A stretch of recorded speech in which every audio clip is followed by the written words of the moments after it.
listen, use all your thoughts and use them and feel them just as your being. Everything's made of everything. Everything's got a positive and a negative, but use it all and create with it all. If you can create with good, when you're just as a thought, when you're annoyed, when you get angry, you feel really tense, really anxious, but you feel lots of energy, and you almost feel like when people get in a rage, they get in a rage because there's a whirlwind of energy in you. Well, what would happen if you could focus that whirlwind of energy? You can really use that energy, really, really use it, and embrace it. Don't try and dismiss it, but use it. Feel that negativity in you, feel that everything that makes you negative, everything that makes you upset, everything that makes you annoyed, feel that alongside the positive stuff, because you can't just feel and be positive. Everyone knows that. You have to embrace both, but use it for a positive outcome. So feel as much as possible. And when you meditate, when people meditate, the more they meditate, the more all you're doing is when you meditate, you're becoming more aware of your feeling, of your being, of your consciousness. And the more you feel that, the more you feel everything. The more you're allowing your body to feel everything. And by doing that, you're tapping into all consciousness. And all consciousness has many different things going on, and you're going to feel all of that. Some days you wake up and think, why am I feeling rubbish?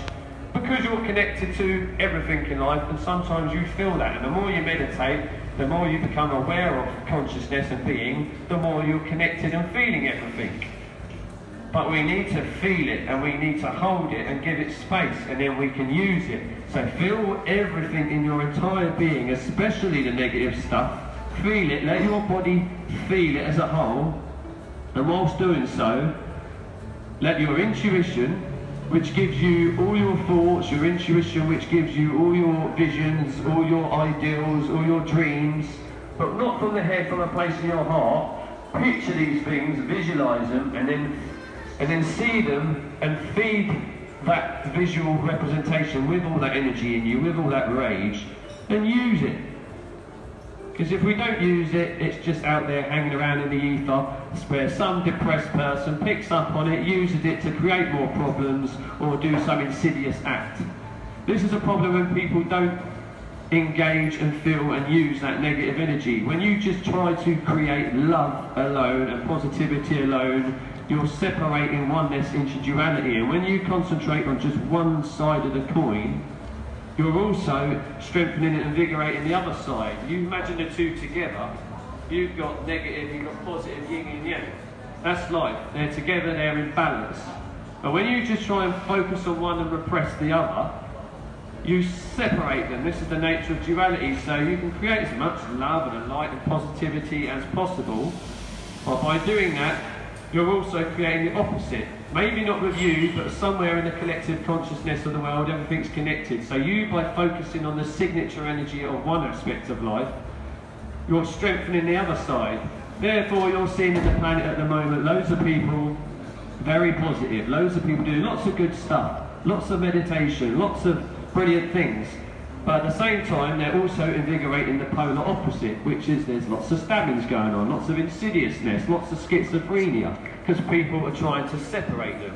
Feel them both, feel them together, use them, neutralise them.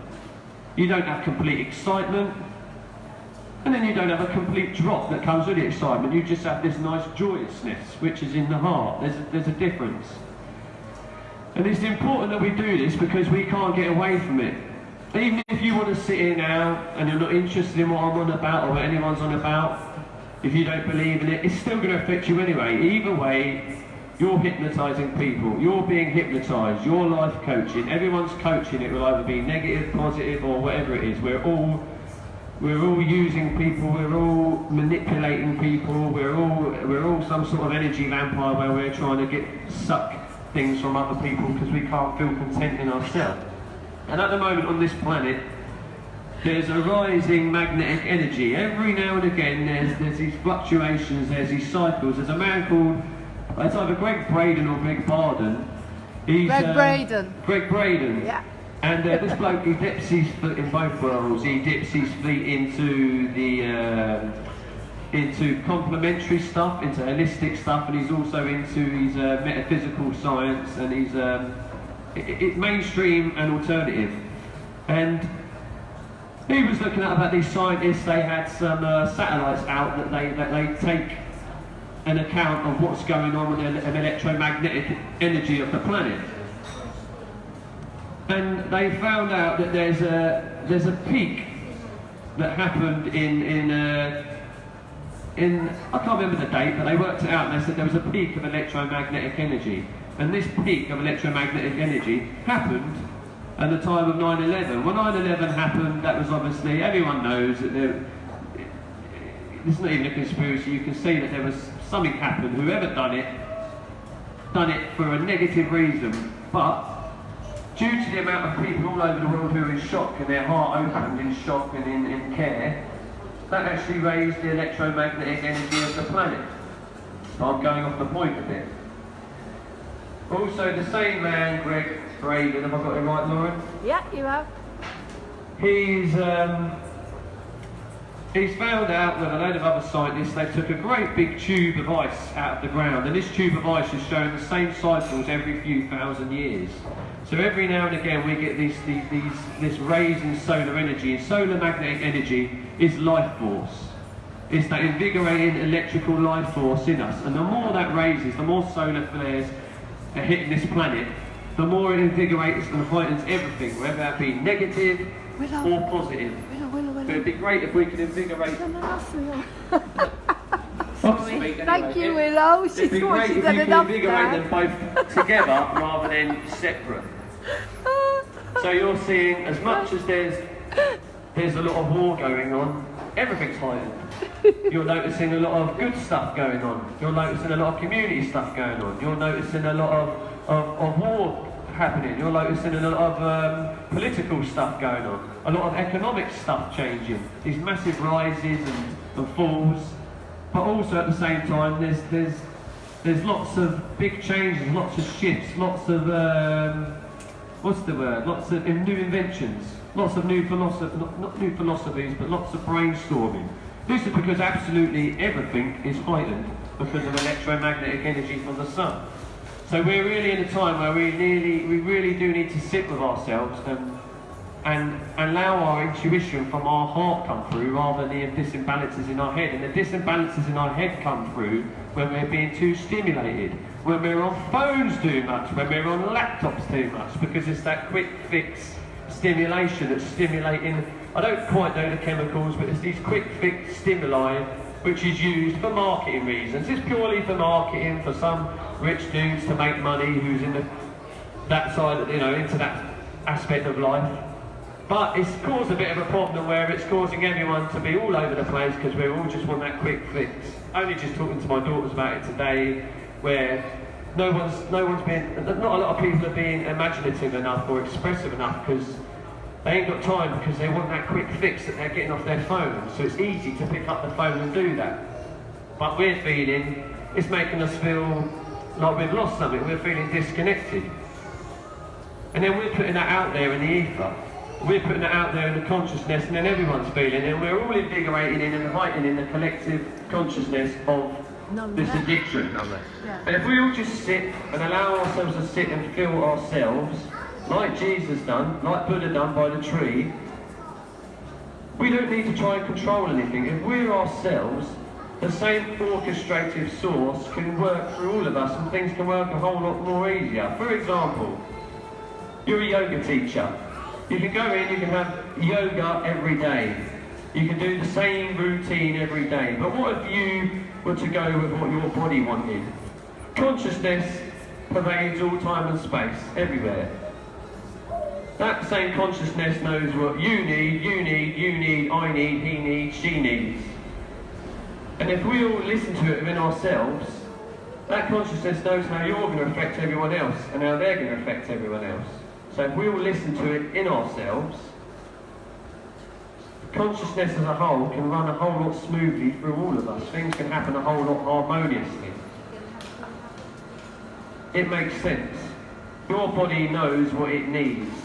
Your body, some people may produce more chi than other people. Chi is energy, it's life force energy. It's in India they call it pranic energy. In Christianity they call it the Holy Ghost, or they call it there's another word. They call it breath. Ruach, or maybe I can't pronounce it right. But it's all just energy. Ruach, yeah. It's basically your life force energy. Different countries call it different things. But you've all got it, so you all just need to connect with that. I'm basically covering a few different things here, but my whole intention is to try and get people to be more intuitive.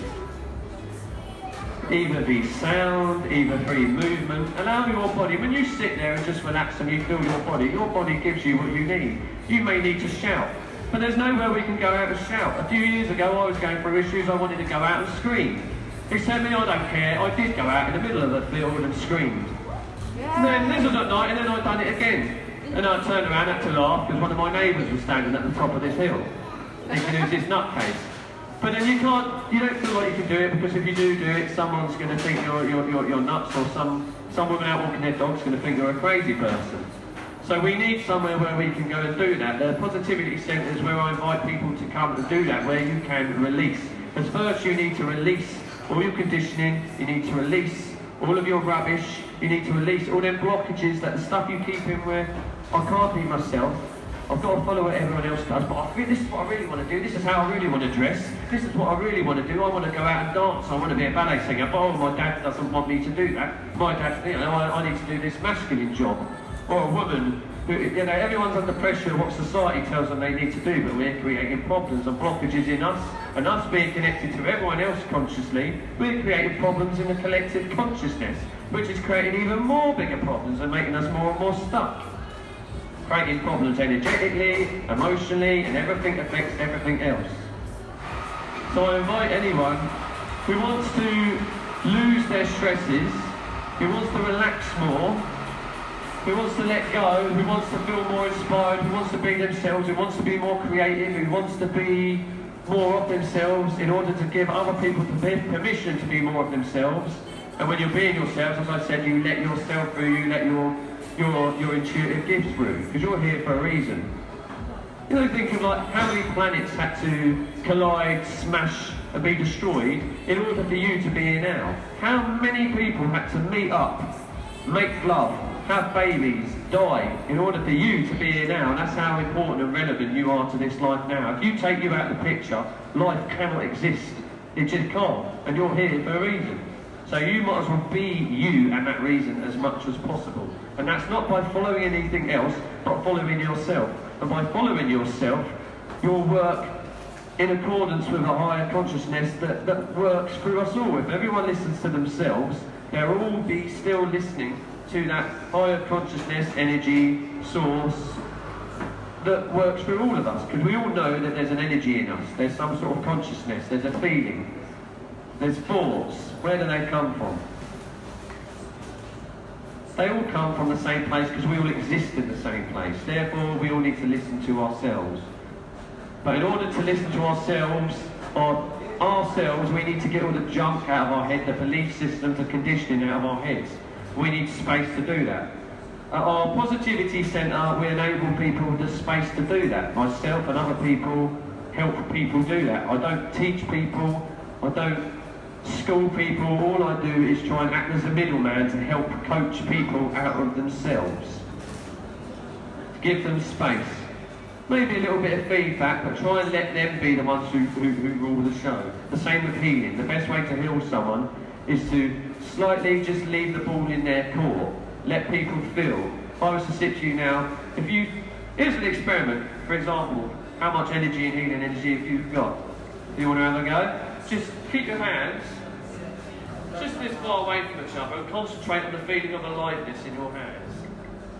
You can feel you're alive, feel the aliveness in your hands for a moment. Imagine every feeling that you feel as a being, as your hands right now. And for a couple of seconds, until you can almost feel your heartbeat throbbing in your hands. And then very, very, very slowly and subtly move your hands in and out. Still feeling, and you may feel a magnetic feeling. This is your own energy, this is healing energy. Everyone's got an electromagnetic field around their body. But when you sit and feel even more, you'll feel that even more. You can heal yourselves, you can heal others with that is healing energy. You don't need a £120 Reiki course for you to feel you.